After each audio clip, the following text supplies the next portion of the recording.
Hi, in this video I'm going to show you how to protect the battery on your Samsung Galaxy S22. It can be the normal one, Plus or the Ultra, by limiting the charging to 85%. It's a very easy process, just let me show you how.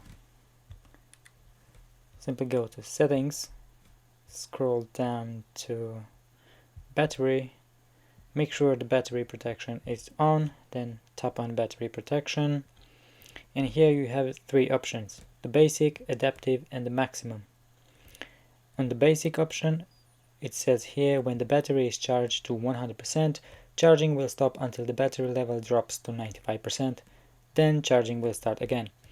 On the adaptive, the charging will stop at 80% while you are asleep and switch to basic before you wake up.